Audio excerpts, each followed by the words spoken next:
Geek Out! You wanted the best, and you got me instead. That's right, another episode of Kiss, my podcast. This time it's all about music from The Elder, Kiss's 1981 misstep. Probably the biggest misstep in music history, in my opinion, but we'll dive into that later. With me today, I have a very special guest. They're all special, but this one's special just the same. One of the reasons I like this guy so much, we met back when I was working at the comic shop.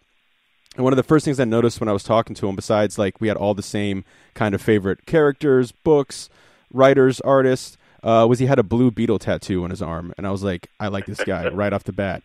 Another thing that's really fucking cool about this guy is that he took a dream of his and made it a reality. And that's something I admire very much about him.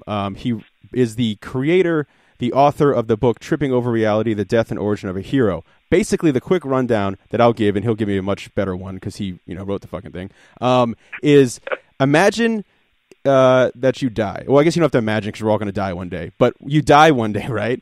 And you wake up in the body of your favorite superhero. So for me, that'd be Superman, Judge Dredd. For some other people, it'd be Squirrel Girl. Who knows? But Chris, basically what he does is he creates this whole big multiverse, layered characters, this beautiful world, that only a comic book fan could do, someone who's been, reading them for years and years and years. Like I said, is a good friend of mine, big comic guy, and of course a big Kiss guy, Mr. Christopher Lee Swartzlander. Thanks so much for being on the show, man. It's a pleasure. I'm really honored, and I appreciate the chance to be on your show, man. Tell us a little bit about the book and how it all got started, man. Because like I said, it's so fucking cool to know a guy that took this kind of head on and did something with it. Well, I'd always threaten the world with a novel, and I've always been a comic fan, for over 40 years. So I kind of wanted to write the Silver Age story that I always wanted to read when I was a kid. So I just created my own multiverse. In a nutshell, like you said, Martin Strum, who is a 43-year-old comic fan. I was 43 when I started writing the book. Dies and wakes up in the body of his favorite superhero, and everything goes downhill from there.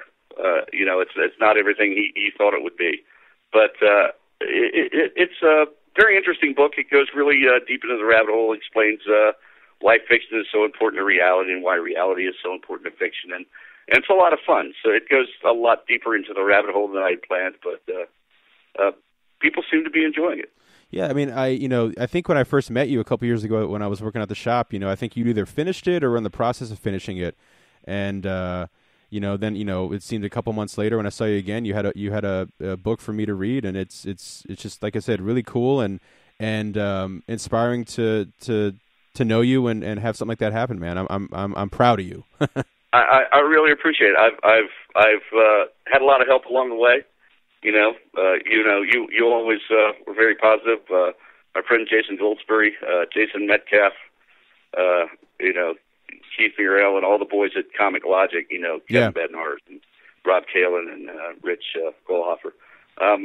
They've been a big blessing. And then when I moved to Tennessee, I ran into a gentleman named John Stone who's been out here for 30 years and read my book, loved it, decided to carry it in his shop, and hooked me up with a lot of people locally here. So it's been doing well here in Tennessee.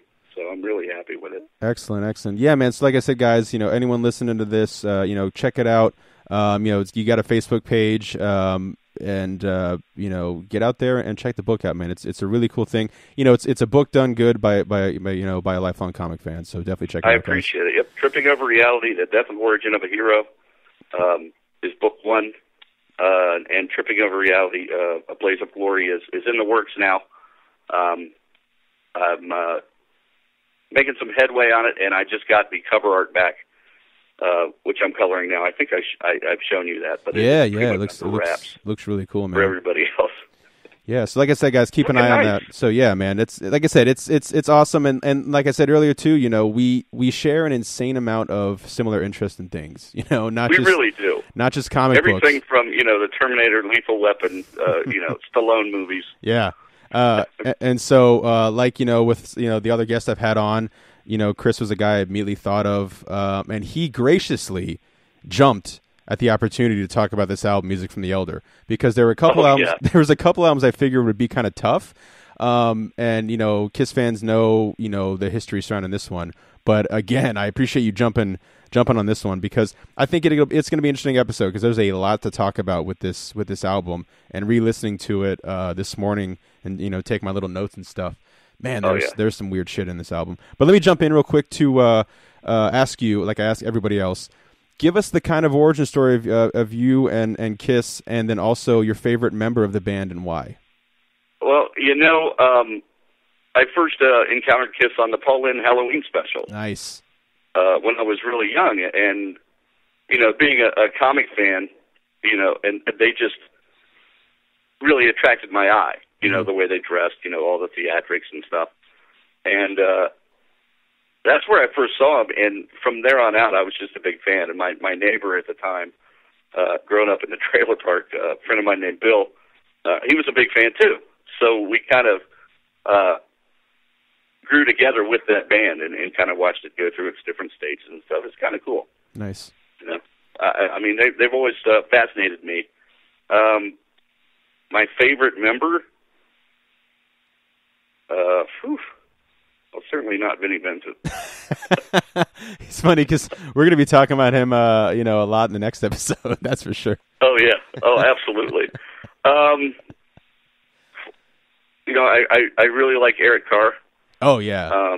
Yeah. He's but one of the original members, I was always a Peter Criss fan when I was a kid. Okay. And absolutely, Gene was always really, really cool, just because of the whole the whole demon thing.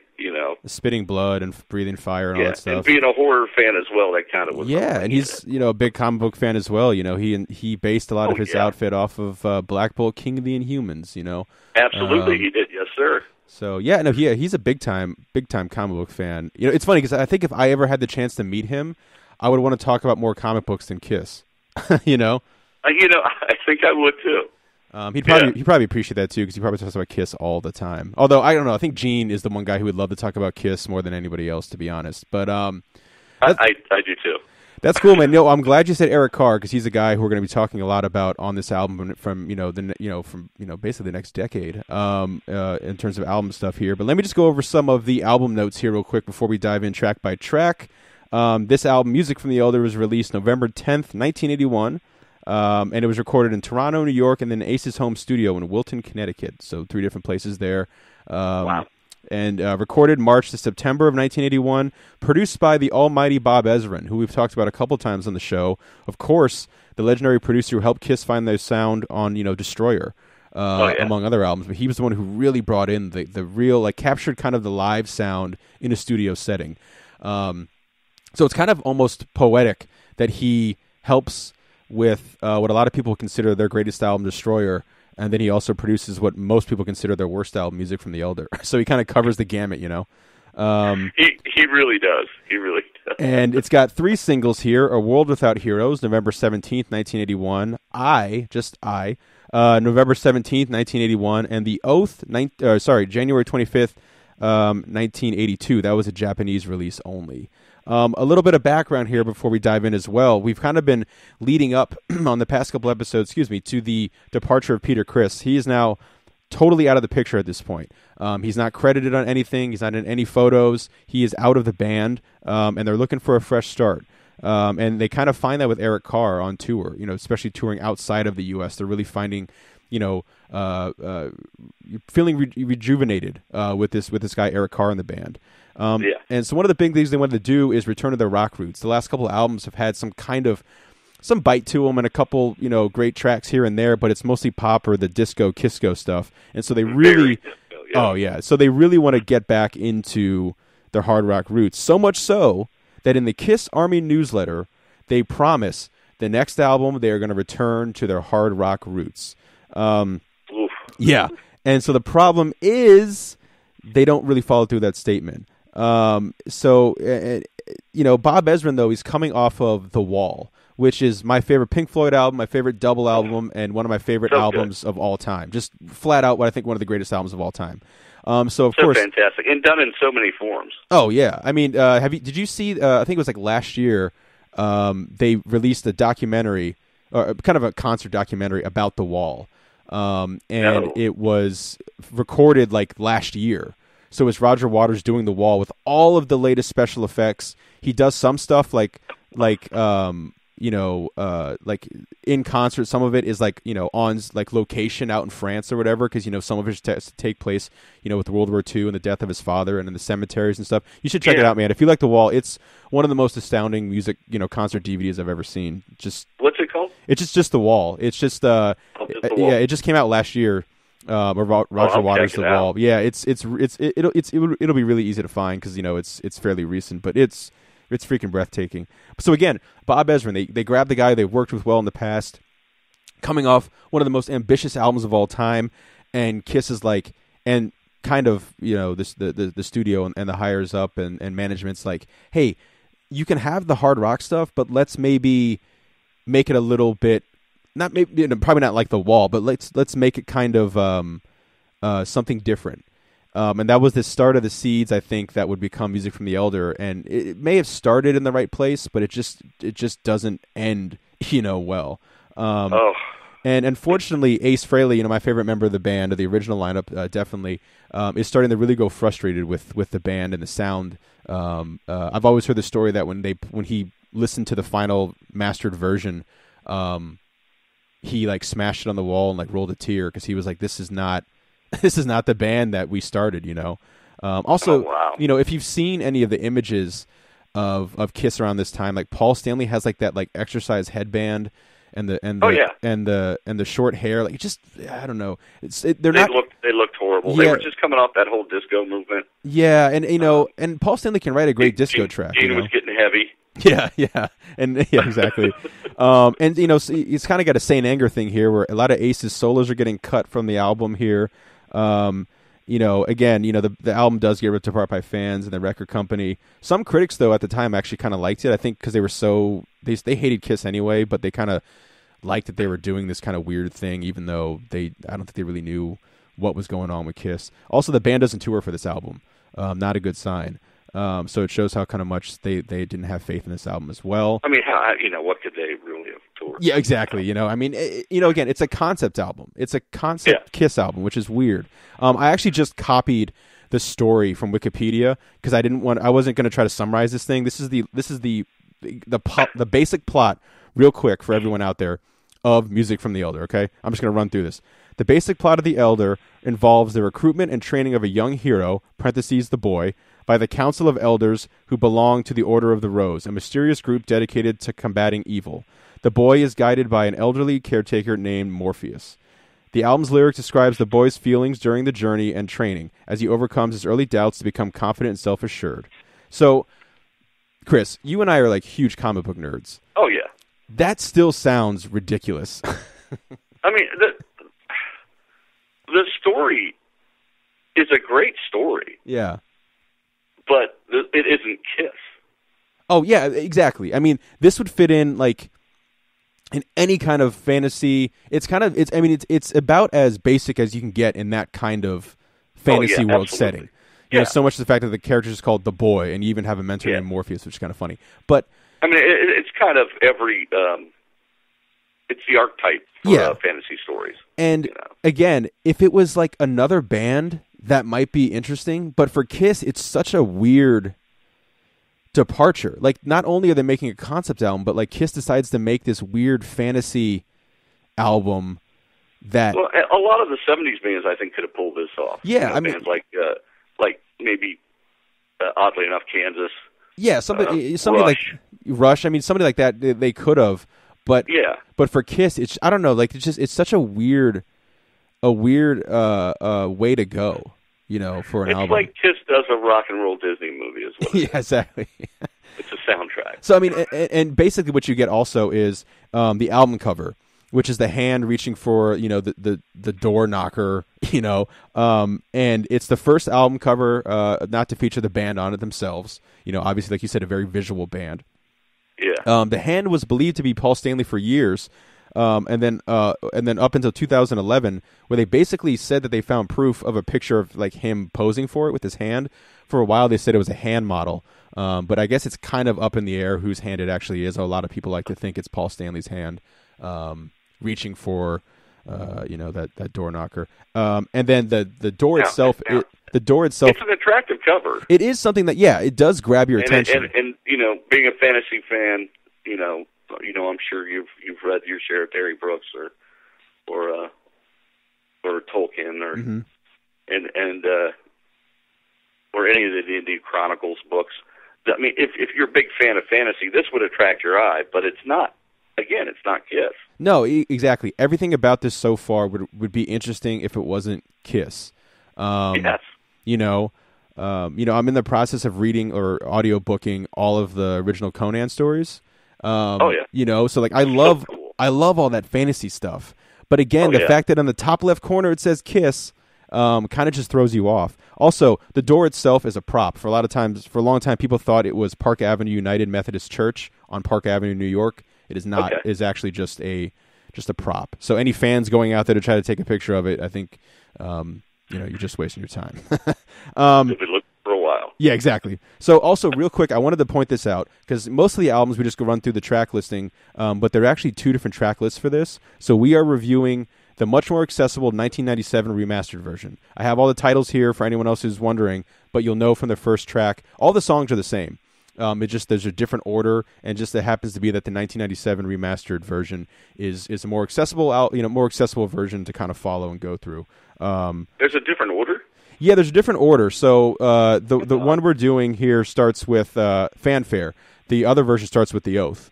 So the original version starts with The Oath, which is kind of a great way to open the album because it's one of the more hard-rocking tracks. But instead they have the Fanfare open, which is written by Paul Stanley and Bob Ezrin. It's an instrumental, so there's not really much to talk about vocally from anybody, obviously. But what I like to think of is just imagine Kiss fans hearing this. Like they're promised a return to the hard rock sound, and they hear a fanfare. I don't know like what would go through your minds, because everything else. One of the staples in every episode we've talked about so far, and even on the lesser liked albums, the opening tracks. Kiss knows how to write an opening track that'll knock your teeth out. Now, granted, the original version does start with The Oath, so that's in terms of music from the Elder tracks, it's pretty solid. It's a great way to open it. Probably one of the stronger, definitely harder rocking songs on the whole album. Definitely, and there's not a lot to choose from. But with this version we're going through 97, almost 20 years ago. New Kiss fan. 97 is about when I was getting into Kiss in the first place. But like hearing, fanfare, you're just like, you're already off to something weird here. But so not much to talk about the fanfare. Just to kind of get you in the mood for what we're about to get into, and then it leads into Just a Boy, written by Paul and Bob Ezrin, sung by Paul. Now, I think Paul's vocals on this song are pretty interesting. It shows some range. To be fair, there's a lot of range on this album with Paul's vocals. Oh, there really is. I think, and not just Paul. I mean, Gene does his fair share of doing. A nice range. Yeah, and I think Gene is somebody I've kind of mentioned on all the episodes. Like I love Gene as a vocalist in Kiss when he's not being goofy. Yeah, and when he's not being goofy, and there's a couple tracks on here that we'll get to that I think has some of the best Gene vocals around. Even though it's on Music from the Elder. But I have to agree. Absolutely. But you're right, though. They are. Again, I'm trying not to be like just super negative the entire episode with this because like I have to give them props for like trying this. It doesn't necessarily succeed, and they did put a lot of work into it. They did, and it shows. Yeah. I think Paul Stanley famously said something to the lines of, "It's a terrible Kiss album, but it's a good, rock album." Like in terms of like if you took Kiss out of it, you'd be more interesting. But like we were saying. Yeah, but the unfortunate thing is like having that Kiss, title on there really throws you for a loop. It does. But again, I think we're introduced to the main character in the song, the boy, and again, it's fine. I mean, it's compared to the other Kiss stuff we've been talking about, even tracks on Unmasked, it doesn't really hold, in my opinion, weight with any of those songs. I like Just a Boy, but it's odd. It's just such an odd song for a kid. It's an odd song, but I'll tell you what, the next track, Odyssey, like I hate this song. It's written by Tony Powers, actually, sung by Paul. And this is, again, I'm going track by track through every album, so by the last album, I'll have a better idea. For once and for all, I can say this. But for right now, where we're at in this chronicling of all these albums, Odyssey is my least favorite Kiss song of all time. I think Paul's vocals, I don't know what's going on with his vocals on this track. Again, earlier, Just a Boy, we were talking about him, kind of going all over the place. He's hitting the notes. Yeah. It's sounding okay. I think his vocals on this track are horrendous. They're awful. I think one of the things they are. I mean, he's out of tune in a lot of places. Yeah, it's crazy. And he's out of tune on this track singing along. I don't know how that. And it's something unusual for Paul to be out of tune. Unless he's live and it's at the end of a show. Yeah. I don't know what's going on with this. Like, I was dumbfounded listening to it again. I was like, oh my God, like this. To be the worst song on their worst album is something special. And that is special. That's a medal you can't get in. Yeah, you got to work for that. I will, again, trying to be positive here, I will say I do like the strings on this track. The American Symphony Orchestra, thanks to them on this track. There's some really cool stuff, the arrangement there. Actually, also, Alan Schwarzenberg plays drums on this track.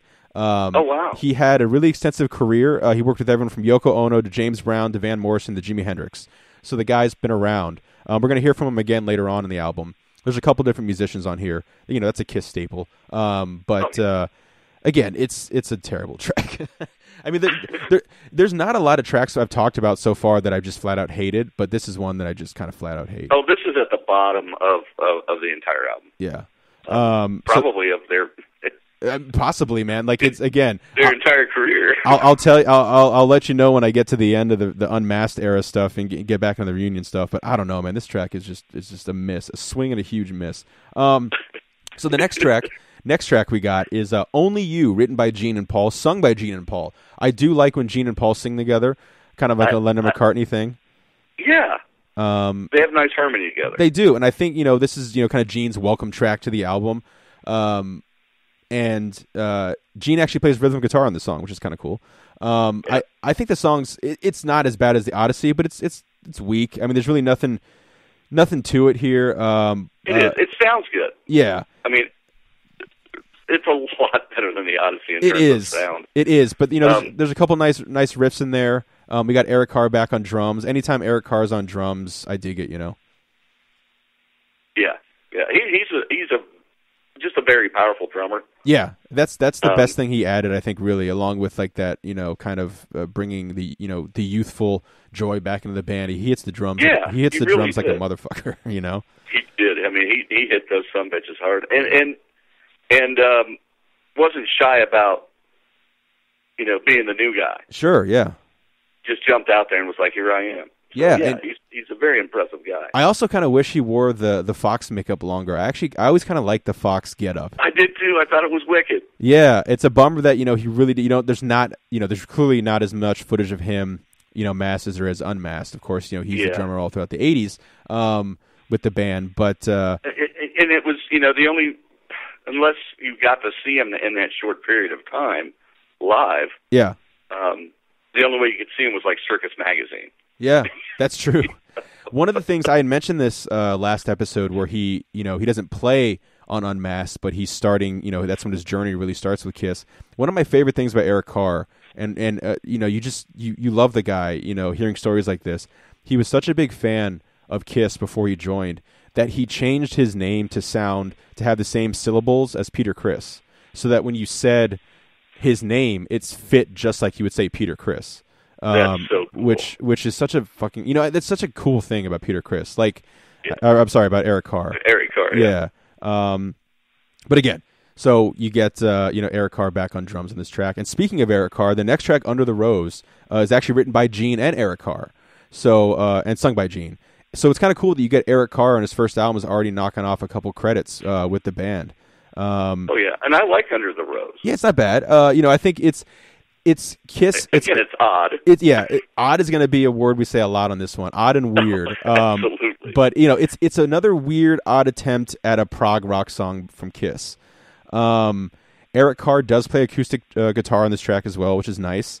But I think that again, the best thing to come from this album is Eric Carr's arrival. That's the best thing that can be said is that it's one of the most dark fantasy feeling songs on the album. You're right. Yeah, they do a lot. You can really see where they were going with it. They start to really bring in the chanting vocals and whatnot. Yeah, and that's what I was going to say. I really love the chanting vocals. I thought that was cool. And it's odd for me to say I really loved something about this album, but there is a reason that I will listen to it again. Oh yeah, I mean, there's two tracks that we'll talk about on here that I really dig. They're not my favorite Kiss songs, but songs that I legitimately like, and we'll get there later. But excuse me, the next track. Yeah, right. Yeah, seriously, the journey to the Council of the Elders or whatever. Land. Yeah, I feel like Gene probably dug this.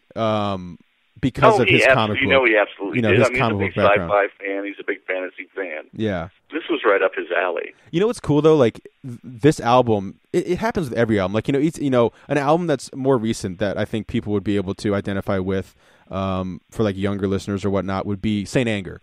The album came out 13 years ago. And I remember buying that the day before it came out. Terror Records released it a day early or something. They had some way of doing that, I guess, that was, legal.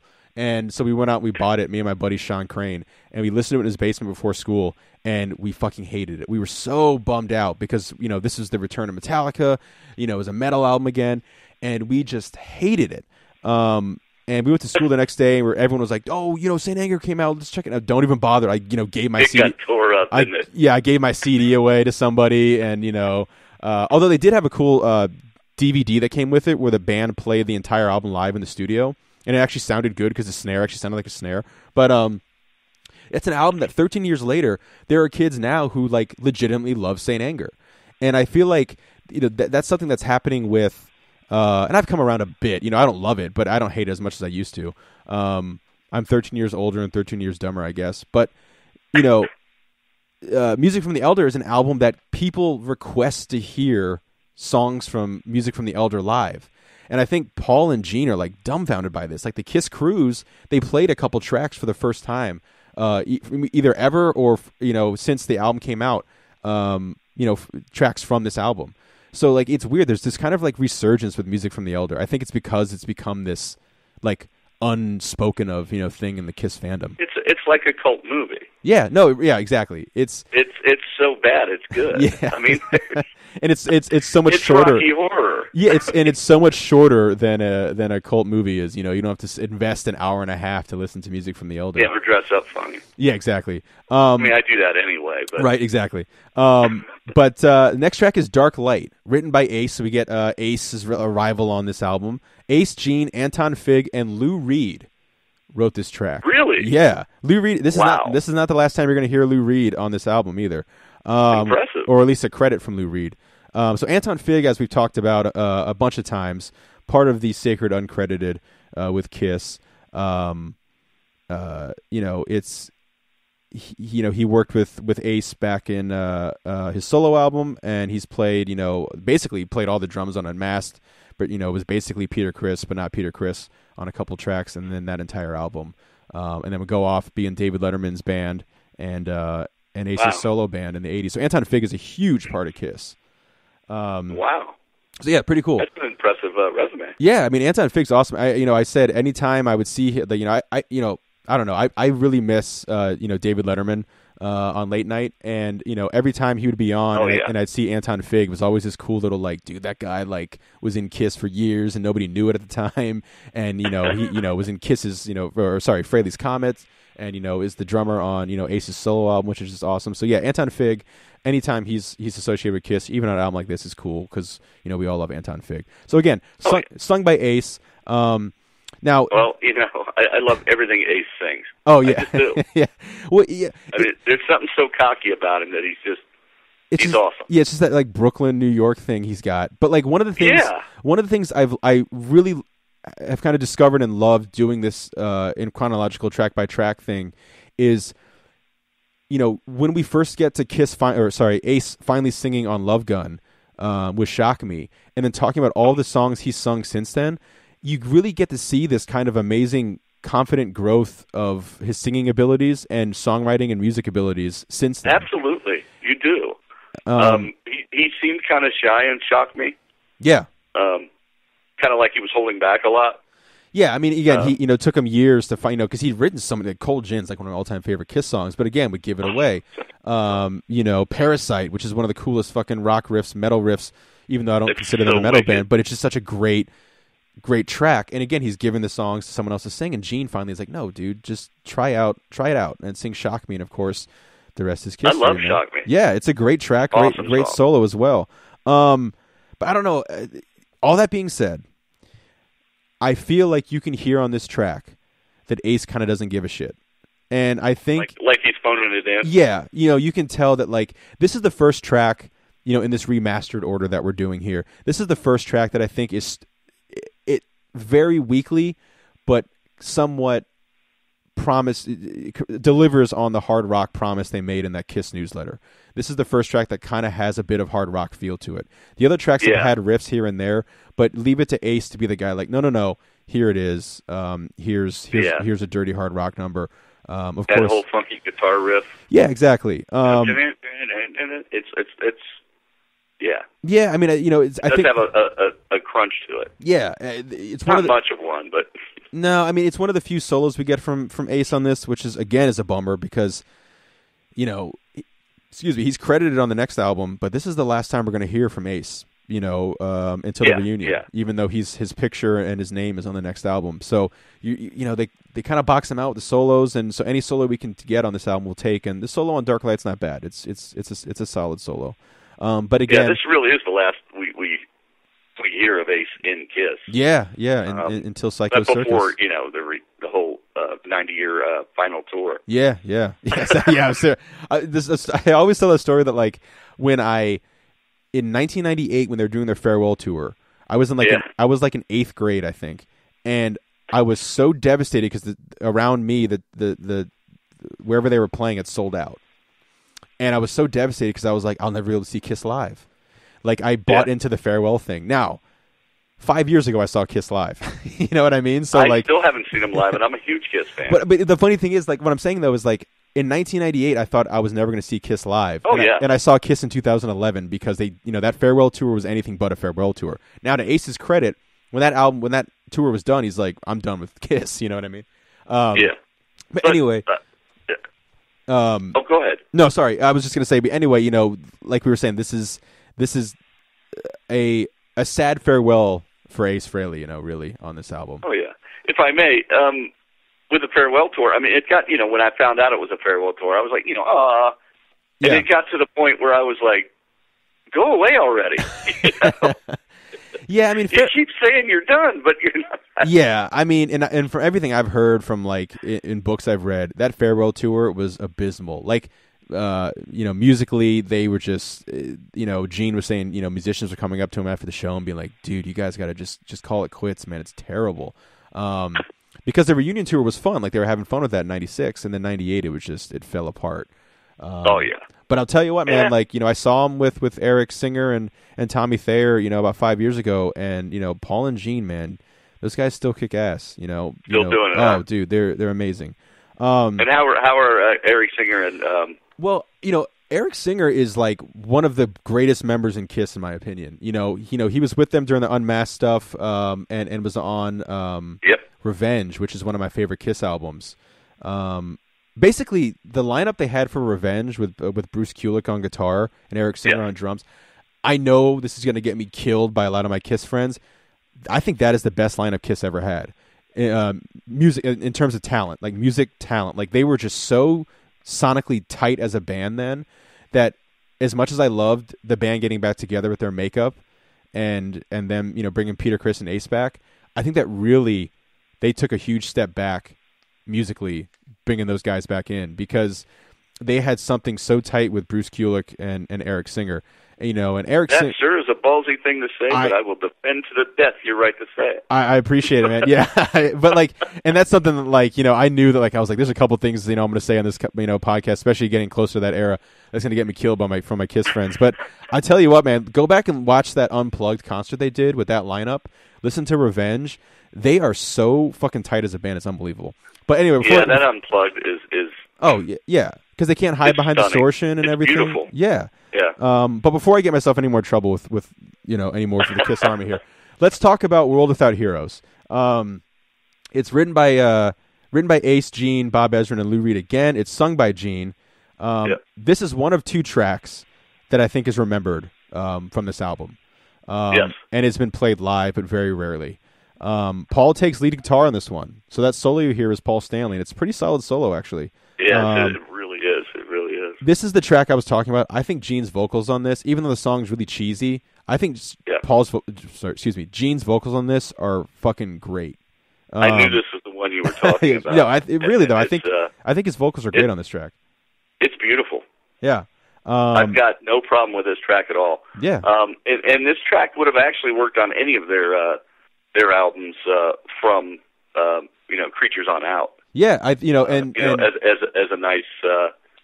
a nice ballad.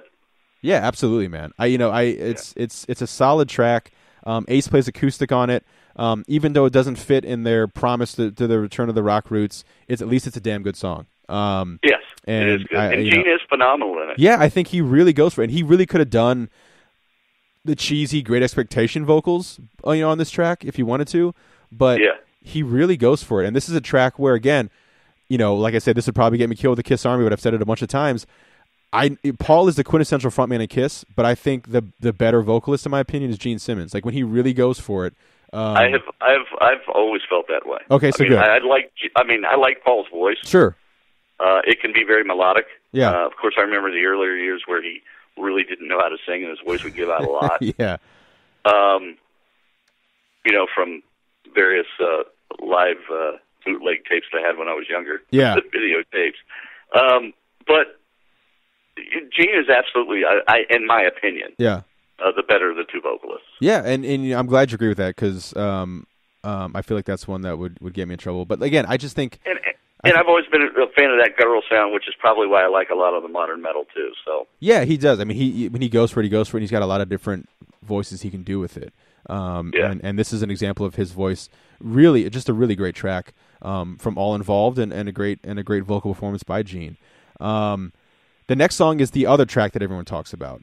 The original opening of this album is "The Oath," written by Paul, Bob Ezrin, and Tony Powers again, and sung by Paul. This is a pretty great track. It's heavy as hell. Fans seem to really dig this one because they've asked them to play it live, and I've seen YouTube videos of them playing it live, and they kind of seem bewildered by it. But Paul's vocals are kind of weird, but he goes for it, man. Unlike the Odyssey, he fucking goes for it on this track. I agree, and I love the vocal effects they use on it. Yeah, with the echoes, it's really it's a powerful song. It is, and it's a shame that the other tracks didn't kind of have this bite to it. If the other tracks had this kind of bite to it, I don't think it still would have been a great Kiss album, but it would have been not as hard to fathom, Agreed. Yeah, agreed. It's but yeah, the Oath would have been an easier pill to swallow. Yeah, exactly. It would have been a much easier pill to swallow because the Oath is pretty good. I mean, if you put the Oath, whenever they put a compilation together and they have a track from each album, the Oath is usually the song they'll do. And even then, when you hear it played after a track like Detroit Rock City or She or something, you're like, what is this? It still sounds out of place, but at least it's heavy. You know what I mean? At least it's got a bit of bite to it. So we'll even worse than Going Blind. Yeah. Oh man, the lyrics in that are fucking genius. They're great. It's out of its mind. But again, we're looking for diamonds in the rough here, and the Oath is a pretty solid Kiss track on this album at least. So we'll give it that. The next track is Mr. Blackwell, written by Gene and Lou Reed again. Not well. Yeah. Yeah. Sung by Gene. Really eerie bass opening to it. I love it. And you know what? I'm gonna say this. This is my favorite track on the album. I can see that. It's so fucking weird, but like in the best way. Where like the Odyssey, and very, very Alice Cooper creepy. Yeah, totally. Yeah. Like where the Odyssey is like a weird, bad, awful track. This track is weird but really funky and cool. Like that, the bass intro is really interesting, but then it almost like is a cut into a whole different song. It sounds so out of place on this album, and that's a very good thing. I think this could have been this track could have been on like Unmasked and worked. It could have been on Dynasty and worked. Maybe not like Rock and Roll Over, but it could have worked on one of those albums, and those albums are better than Music from the Elder. But I don't know. I think it's super... It's a neat song. I mean, it's and you're right. It's got a little funk to it, and and I love a good piece opening. Who doesn't? Yeah, and I dig it. It's phenomenal. Yeah, I mean, in terms of the rest of the album. Yeah, phenomenal in I don't want to kick this out into the stratosphere. I mean, compared to the rest of this, it's damn good. Yeah, you're not going to put this on a Kiss playlist. So the next track is Escape from the Island, which is such a fucking weird... The titles on these songs alone are just insane. But written by Ace, Peter Carr, and Bob Ezrin, so we get Eric Carr rocking another credit, which is cool. It's an instrumental. I actually like this song, kind of. It's a little bit. It's too little, too late. By this point, it's the second to last track on the album. It is a rocker, and I think a lot of that is because you get Ace and Eric Carr on it. But by this point, fans have to be fucking bummed. They're struggling for anything to sound rock and roll, anything to sound like Destroyer, anything to sound like Dress to Kill, even. And so this track has some cool riffs in it. There's no weird choir chants or bullshit. It's just a rock song, and I think it's a pretty rockin', track. But again, too little, too late. I agree with you, 100%. I think that the last thing this album, in my opinion, needed was an instrumental. Yeah. I mean, it was bad enough as it was. Yeah. I can appreciate an instrumental as much as the next guy. Yeah. But I've always been of the opinion, and all bands do this. When you fall in love with a band, you fall in love with the whole band. That exactly. includes the vocalist. Yeah. And to do an instrumental, I've always felt was kind of a rip-off. But it's fine if the entire album can support it. Sure, and but here's the really weird thing. It's an instrumental on a concept album. So which is odd.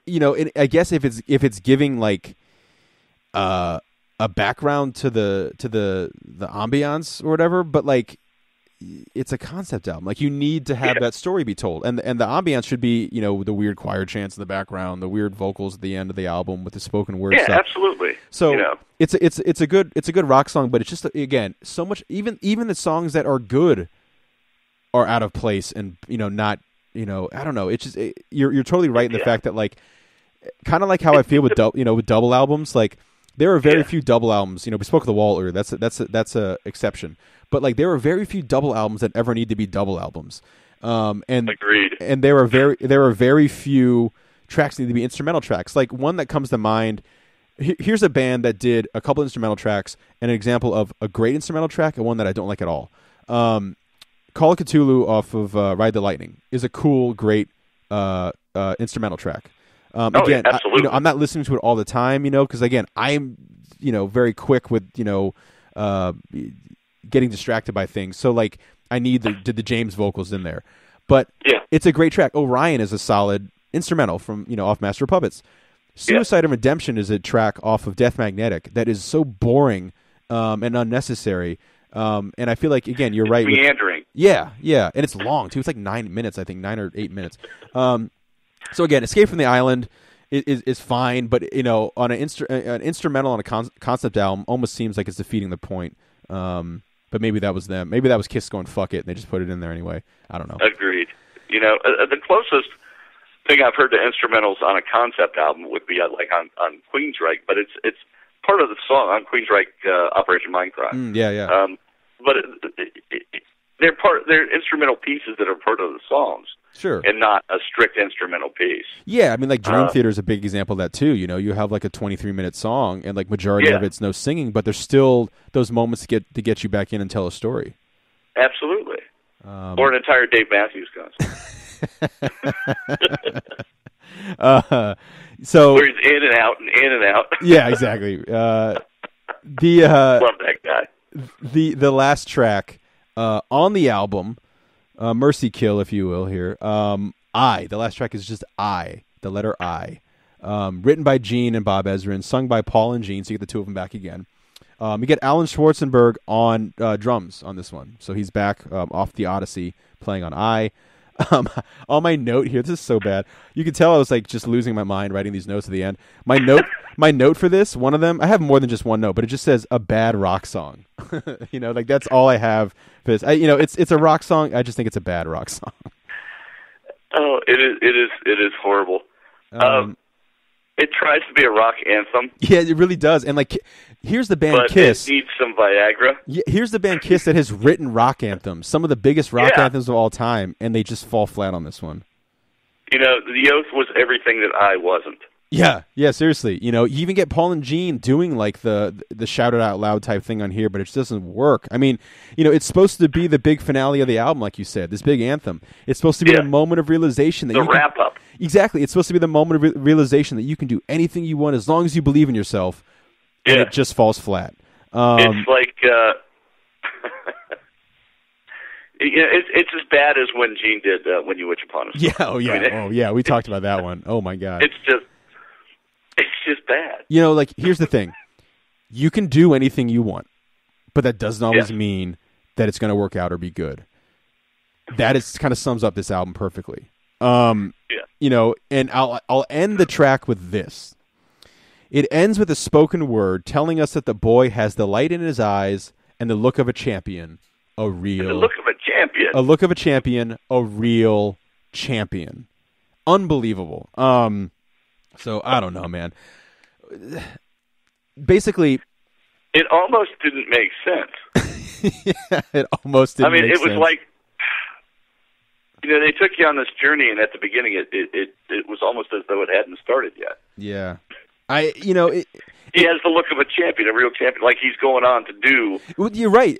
But basically, what this album does, it's a prequel because like it gets ready for him to do his thing. Like at the end of the album, he's like, "Okay, I'm ready now," and then the album ends. And you're like, so what happened? It's like again, I'm just going to talk about, you know, Conan the Barbarian because I've been reading a lot of his stuff. But it's like if it was a story of Conan like psyching himself up to go fight, and then the end of the last line was like, "I'm ready," and then you don't even get to see Conan like, you know, behead a bunch of bad guys. So you get the whole story of the boy getting ready, and then it would be like the Conan the Barbarian movie. You know, where you know they end it at the end, like when he's young and he's strapped to that big grinder and he's spinning it. Yeah. And you know, as he gets older, he gets bigger. Yeah. And then when he's real big, they just end the movie. They just end the movie when he starts his journey. Yeah, exactly. Although, granted, at the end of the day, I'm not necessarily asking for more music from the Elder, but you would think if you're going to suffer through this, at least get to the, you know, big battle stuff with them, and you don't even get to that. Yeah, don't give me a bun. Give me some hamburger. Oh man, stale bun indeed on this one. But I don't know, man. I will say, thank the Council of the Elders that we are done with this. Okay, I think at the end of the day, it's a waste of the newcomer Eric Carr, which is a bummer because he's such a great drummer and a great presence in Kiss. I'm sure we always joke on the Geek Out show that there has to be somebody out there who this is their favorite Kiss album and their favorite album of all time. So whoever that is, there's one person out there. There's got to be some dude in Denmark. There's somebody out there, and I hope they don't find this podcast. It's just going to be another two guys ripping on it. But I'm glad. I am proud of that person. I'm glad that person loves this album. Good for you. There needs to be somebody out there who loves it, because I think I speak for you, Chris, when I say this as well. We certainly don't love this album. This album is universally loathed. It's no good. It's the Phantom Menace of the music world. Well, it's it's such a misstep, and not just for like I think just in like the history of music, it's one of the biggest missteps ever. This is like Spinal Tap level. It's a really bad stumble for them. You know, it's like Spinal Tap level. Fortunately, it wasn't the end. No, it wasn't. It could very well have been. It really could have, but they built some kind of some leverage, and they built a fan base, man. Like they worked their fucking asses off in the 70s to build a fan base. And they really did. I mean, the Kiss fan base is one of the most loyal fan bases in history. It's not the most. Sure, I mean, loyal. like I'm not happy with everything Paul and Gene have done. No, I'm a lot older now, and I see a lot of the things they've done. But I'm still a huge Kiss fan. Exactly. I love the music. Yeah, that's one of the things. I say it every episode. That's why I'm so glad to have friends who want to come on and talk about Kiss. All ages. I've had my brother on here. You on here writing books and doing all this other kind of stuff. And co-hosts of the other Geek Out show have been on here, and great musicians as well have been on here, and really good friends of mine. So to kind of I'm just glad. I mean, you're a testament that their music is generational. Yeah, no, it is. I mean, I grew up on it. Yeah. And you grew up on it too, but at a much later time. Sure. Yeah. And I'm just impressed. And even my son is a Kiss fan. Yeah. And it just I don't think that their music will ever go away. No. You know what I mean? Yeah, I mean, and maybe centuries from now, someone will hear this, and maybe centuries from now, everyone's laughing, and this is considered the greatest album of all time. Who knows?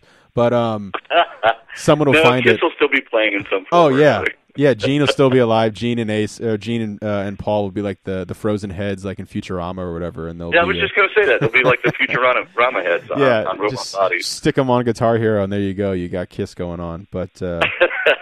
Anyway, to wrap up this episode here, and the wonderful Christopher Swartzlander, who was nice enough you're amazing, to jump in and talk about music from the Elder, not the easiest album to talk about. Again, I appreciate you being on. I have a feeling we're going to hear from Chris very shortly on the next episode as well. But absolutely, yeah, a totally different album, in every sense of the word. Very excited. But Chris, we'll talk to you again soon. Thanks for being on, and remember, kids, rock and roll all night and party every day. Thank you. All right. This has been another Geek Out production. If you enjoyed what you heard, hey, we've got a new commentary every Monday. We've got a special episode every Friday. Of course, there's the usual catching up show every Wednesday, and you get book club episodes just about every Tuesday these days. Thanks for listening.